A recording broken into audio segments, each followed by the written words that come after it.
નમસ્કાર. આપણા આ સેશનમાં જે કલ્પેશ સર દ્વારા આખી ટ્રેનિંગ આપવામાં આવી, 0 થી લઈને જે શૂન્ય હોય, કંઈ જ બોલી શકતા નથી, પબ્લિક સ્પીકિંગ, જેને બોલવાનો ડર લાગે છે, તો સૌથી પહેલું કાર્ય કર્યું છે એમણે લોકોનો ડર દૂર કરવાનો, એક મેન્ટાલિટી ક્લિયર કરવાનો. જે અમુક વક્તા શું કરે છે ખબર, શરૂઆતમાં જ એવું હોય છે કે આ વસ્તુ બહુ અઘરી છે, સરળ નથી. જ્યારે સરનું પહેલું વાક્ય હતું કે આ ખૂબ જ સરળ છે, દરેક વ્યક્તિ કરી શકો છો, એટલે એક મન બને છે વ્યક્તિનું કે ના આપણે કરી શકીએ એમ છે. અને બીજી વસ્તુ કે મુદ્દા બનાવવા માટેની એમની જે મહેનત છે, અને જે ટોપિક છે, ટોપિક વાઇઝ મુદ્દા એ રીતના પ્રિપેર કરવામાં આવ્યા કે ટોપિક ગમે તે હોય એટલા મુદ્દામાં તમે કોઈ પણ વ્યક્તિ કોઈ પણ રજૂઆત કરી શકો. તો અહીંયા આપણે જેટલા પણ એકત્રિત થયા બધા જ એટલી આસાનીથી અહીંયા આવીને સ્પીચ આપતા થયા, કેટલાયનો ડર તૂટ્યો.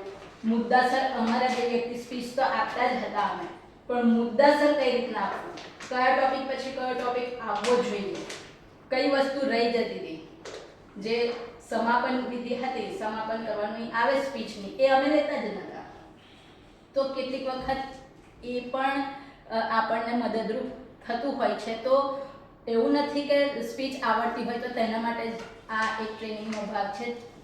નથી આવડતી એનો જ એક ભાગ, એને જ આ ટ્રેનિંગ લેવી જોઈએ. પણ જેને ખરેખર સ્પીચ આવતા આવડે છે તો એમાં વધારે સારો સુધારો કરવો, કઈ રીતના ઇફેક્ટિવલી તમે સ્પીચ આપી શકો, એ પણ આ સેશનમાંથી અમને જાણવા મળ્યું.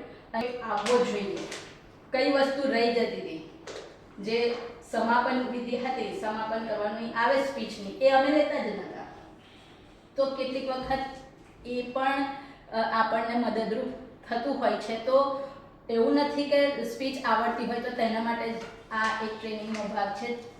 નથી આવડતી એનો જ એક ભાગ, એને જ આ ટ્રેનિંગ લેવી જોઈએ. પણ જેને ખરેખર સ્પીચ આવતા આવડે છે તો એમાં વધારે સારો સુધારો કરવો, કઈ રીતના ઇફેક્ટિવલી તમે સ્પીચ આપી શકો, એ પણ આ સેશનમાંથી અમને જાણવા મળ્યું. અને ખૂબ સરળ શૈલીમાં સામેવાળી વ્યક્તિને સમજ પડી જાય અને પોતે એક્શનમાં લઈ શકે એ રીતથી સમજાવ્યું છે. તે બદલ કલ્પેશ સરનો ખૂબ ખૂબ આભાર વ્યક્ત કરું છું.